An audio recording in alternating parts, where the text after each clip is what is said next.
ஒரு அனைவருக்கும் கோபிநாத்தின் அன்பு வணக்கம். வணக்கம். ஒரு நல்ல வேலைக்கு போகாம என்ன செய்யறப்ப உங்களுக்கு ரொம்ப எரிச்சலா? கிரிக்கெட் விளையாடுறாப்ல. வேலைக்கு கூட அவ்வளோ சுறுசுறுப்பாக போக மாட்டான். காலையில் 5 மணிக்கு பஞ்சுவாலிட்டியாக போகும். ஆன்லைன்ல உட்காந்து கேம் நீங்க படுத்துற நிமிஷம்னால தாங்க முடியலையே. ஆன்லைன்ல உட்காந்து கேம் ஆடுறான். விடிய பண்ணுவோம். கரெக்டான வேலைக்கு அனுப்பணும்னா அந்த வேலைக்கு போக மாட்டோம். காலையில ரொம்ப நேரம் தூங்குறது. இவர் 9, 11, 12க்கு பிரேக்ஃபாஸ்டும் கிடையாது, லஞ்சும் கிடையாது. விட்டேனாம் அதை பெரிய துக்கமாக பேசுகிறார்கள். அப்படியா? என்ன நொப்படியா? நைட் அப்படியே தூங்காம என்ன பண்றீங்க? என்ன வீடியோ கேம்ஸ் விளையாடுவேன் சார். வீடியோ கேம்ஸா? என்ன வயசு உங்களுக்கு? 25. 25. அப்படியா? என்ன நொப்படியா? நம்பலையா? அப்படி இல்ல. கேம்பஸ்லயே ஒரு கம்பெனிக்கு போனாரு. அங்கேயே மாசம் 18,000 போட்டாங்க. 3 மாசம் முடிச்சிட்டு என்னால முடியாதுன்னு வெளியே வந்துட்டார். நான் அப்படியே ஷாக் ஆயிட்டேன். வந்துட்டு 1 மாசம் 2 மாசம் இருந்தாரு. மறுபடியும் ஒரு கம்பெனிக்கு செலக்ட் ஆயிட்டு போனாரு. அதுலயும் 18,000 போட்டாங்க. அங்கேயும் ஒரு 3-4 மாசம் இருந்துட்டு மறுபடியும் வெளியே வந்துட்டார். சீக்கிரத்தை வெளியே சொல்லாதடா. பயமுறா. வந்துட்டு எனக்கு அந்த போன கம்பெனியில் எனக்கு வேலை நல்லா இருக்கு, எனக்கு அதே போல் கம்பெனி வச்சு கொடுங்கன்னு சொன்னார். அதுக்கு எவ்வளோ செலவாகும்பான்னா 50 லட்சம் ஆகும்னாரு. Just 50 lakhs. ஆனா டிசைனா என்ன பொழப்பு இது? நம்ம வாழ்க்கை எதை நோக்கி பயணமா போய்கிட்டு இருக்குன்னே தெரியல. நீ நம்மளே வச்சிருவோம் அப்படின்னு வெளியில வர்றது இருக்குல்ல, எக்ஸ்ட்ராடினரி. இதுக்கு முன்னால புகழாத, அது எனக்கு பிடிக்காது. பாஸ், நீங்க ஒரு வில்லேஜ் விஞ்ஞானி. சார் நான் வந்து ஒரு கார் ஷோரூம்ல தான் சார் ஒர்க் பண்ணிட்டு இருந்தேன்.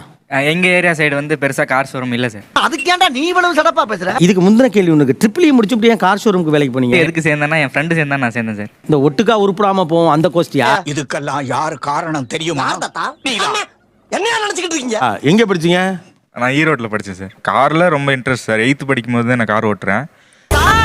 என்னப்பா வீடு அள்ளுது பின்ன ஓட்டுறோம்ல. இந்த கேக்கு திங்கிறதுக்காகவே கேக்கு கடை வைக்கணும்னு சின்ன வயசுல சொல்லுவானுங்கல்ல, அந்த சின்ன பிள்ளையா இருக்கிற நீனு மாட்டு எனக்கு இது வேணும். எழுந்துடா. 4 மாச அனுபவத்துல கார் ஷோரூம் வச்சு நம்ம கரை சேர முடியுமா என்ன? கேக்குறாரு சொல்லாதீங்கயா. சொல்லுங்கயா. கார் ஷோரூம்ல இருந்து வெளில வந்துட்டீங்களா? வெளில வந்துட்டேன் சார். இப்போ என்ன பண்றீங்க? 4 மாசமா சும்மா தான் சார். செல்லு 2 லட்ச ரூபா கொடுத்து செல்லு வாங்கி கொடுத்துருக்கேன் சார். சண்டை போட்டு என்ன வாங்கி தர சொல்லினா வாங்கி கொடுத்து. பிரமாதம். இதை விட பெசலைட் ஒண்ணு இருக்கு. ஒரு 6 மாசம் சம்பளம் வச்சு அவருக்கு வாங்கி. 6 மாச சம்பளம்? அங்க அப்படி இல்ல, சோத்துக்கு திண்டாடணும், 4 காசு சம்பாதிக்கணும்னா சாவணும். என்ன பண்றீங்க அதை வச்சு? நார்மலா யூஸ் பண்ணிட்டு தான் சார். நோண்டின்னு இருக்கிறாரு சார். அதுல என்னென்ன இருக்கு அதெல்லாம். என்னையா இது? ஒரு அப்பாவுடைய 6 மாத உழைப்பை உங்களுடைய ஜஸ்ட் ஃபார் ஃபன்னுக்காக நீங்க யூஸ் பண்றது உங்களுக்கு ஒரு குற்ற உணர்ச்சி உண்டாக்கலையா? சொல்லு, நீ தான் தைரியமான ஆளத்தை சொல்லு. அது மட்டும் இல்ல சார், எனக்கு இப்ப இனோவா கார் வேணும்னு கேக்குறாரு. ஓ அப்படியா விஷயம்? நீ சம்பாதிச்சு வாங்கிக்கோப்பா, நான் வாங்கிக்கிறேன். அங்க கேட்க மாட்டோம் சம்பாதித்தேன்னு சொன்னா. அதெல்லாம் முடியாதுமா, நீ வாங்கி கொடுத்துருமா. எனக்கு இப்ப வேணும். அவன் எங்க இருக்கான்? இன்னைக்கு சாயந்தரத்துக்குள்ள வேணும். எனக்கு உங்ககிட்ட ஒரே ஒரு இது மட்டும்தான். அந்த ஒரு தோட்டம் இருக்குன்னு சொன்னீங்கல்ல, அது பத்திரம். ஆட்டைய போட்டலாம்னு நினைச்சனே, இப்படி அநியாயமா மண்ணள்ளி போட்டாங்களே. அந்த போனை இப்படி சும்மா ஜாலியா வச்சு பார்த்துட்டு இருக்கல, உங்க அப்பா கையை நினைச்சுக்கங்க, அவ்வளவுதான். ஆஹா, ஆரம்பிச்சுட்டாங்க ஐயா. டிரைவிங் தான் பிடிக்கும்ட்டு டிரைவிங் வந்தான். இப்போ அந்த டிரைவிங் செய்ய முடியாம பிரச்சனை வந்து, உட்காந்து ஓட்ட முடியாம பிரச்சனை வந்து இப்போ 2-3 மாசமா சும்மா தான் இருக்கேன். சொல்லவான்னா எல்லாத்தையும் சொல்லிட்டியே. எனக்கு ஒரு லீவ் வேணா ஐயா, லீவ் கொடுங்க அப்படின்னு போயிட்டு நான் மேனேஜர் ஆண்டியோ வேலையில இருக்கோம்னா தம்பி லீவ் வேணும், அவங்கள தானே கேட்கணும். நம்மளுக்கு ஒத்து வராதுங்க. நாங்க என்னென்னமோ பிளான் பண்ணி வந்தோம், இப்ப பாதியிலே போக வேண்டியதா இருக்கு. என்ன வயசு உங்களுக்கு? 30. 30 வயசு ஆயிடுச்சா? போஸ் குளுக்கோஸா? அப்போஸ்ங்க. பிசினஸ் ஒன்று பண்ணிட்டு இருக்கேன். அது என்னது? உப்பு கோலமாவு சேல்ஸ். உப்பு சால்ட் வருது இல்லைங்களா, அது வந்து பேக்கெட் பண்ணி. நீ என்ன சொல்ற? என்ன சொல்றீங்க? நினைச்சா பாப்பேன், இல்லைன்னா பார்க்க மாட்டேன். எம்ப்ளாயிஸ் அப்படின்னா அவங்களும் நினைச்சா வேலைக்கு வருவாங்க, வர மாட்டாங்க. மனசார சொல்றேன்டா, சத்தியமா நீ எல்லாம் உருப்பட மாட்டேன், உருப்படவே மாட்டேன். சார் என் பேர் கணேஷ், நான் வந்து சிவகங்கை டிஸ்ட்ரிக்ட் புலங்குறிச்சி சார். டோர் நம்பரே சொல்லிருங்க, லெட்டர் போடுறோம். அவன் நம்மள கலாய்க்கிறான்டா கூட. சொல்லிடுறேன் சார். புதுக்கோட்டை பார்த்துட்டு தான் என்னோட கிராமம் இருக்கு. அதெல்லாம் வேணாம்ப்பா, ஒரு பேச்சுக்கு சொன்னேன், நீ அதையும் சொல்ற.